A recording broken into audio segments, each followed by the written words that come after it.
মাদারীপুরের শিবচরে মেজর পরিচয়ে দীর্ঘদিন ধরে প্রতারণা করে আসছিল একটি চক্র। চক্রটি স্থানীয় বাসিন্দাদের ভয়ভীতি দেখিয়ে বিকাশ ও নগদের মাধ্যমে কয়েক লাখ টাকা হাতিয়ে নিয়েছে এমন অভিযোগে হোতাসহ ৩ ব্যক্তিকে গ্রেফতার করেছে পুলিশ। শুক্রবার রাতে সংবাদ সম্মেলনে এসব তথ্য জানান মাদারীপুরের সহকারী police super Shibchar circle Ajmer Hossain. তিনি জানান, গ্রেফতার ব্যক্তিরা হলেন চক্রটির হোতা ও শিবচর পৌরসভার ডিসি রোড এলাকার জাহাঙ্গীর শেখ, একই এলাকার সীমান্ত মালো এবং পৌরসভার ২ নম্বর ওয়ার্ডের কাউসার শিকদার। গতকাল বিকেলে সিনিয়র জুডিশিয়াল ম্যাজিস্ট্রেটের আদালতে স্বীকারোক্তিমূলক জবানবন্দি দিয়েছেন তারা। পরে আদালত তাদের কারাগারে পাঠানোর আদেশ দেন। সংবাদ সম্মেলনে জানানো হয়, কয়েক মাস ধরে প্রতারক চক্রটি উপজেলার বিভিন্ন শ্রেণীপেশার বাসিন্দাদের মুঠোফোনে কল দিয়ে সেনাবাহিনীর মেজর পরিচয়ে বিভিন্নভাবে ভয়ভীতি দেখিয়ে আসছিল। এক পর্যায়ে তারা বিকাশ ও নগদের মাধ্যমে টাকা হাতিয়ে নেয়।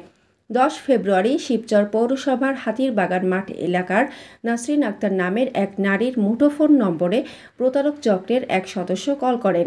ওই নারীকে তিনি সেনাবাহিনীর মেজর মাসুদ পরিচয় দিয়ে বলেন, হাতিরবাগান মাঠের মোড়ে আপনাদের যে দোকান আছে সেটি সরকারি জায়গার উপর পড়েছে।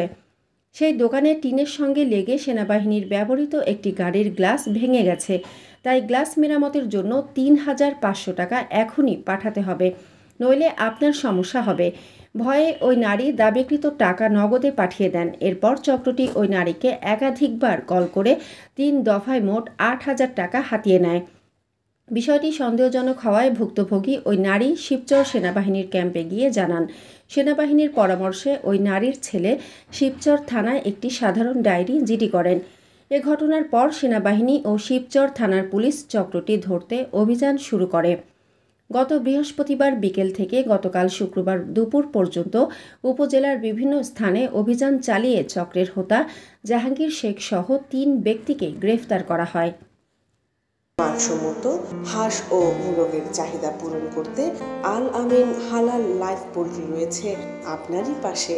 আমরা হাঁস, মোরগ, কবুতর, কোয়েল, টার্কি ও খরগোশ পাইকারি মূল্যে বিক্রয় করি।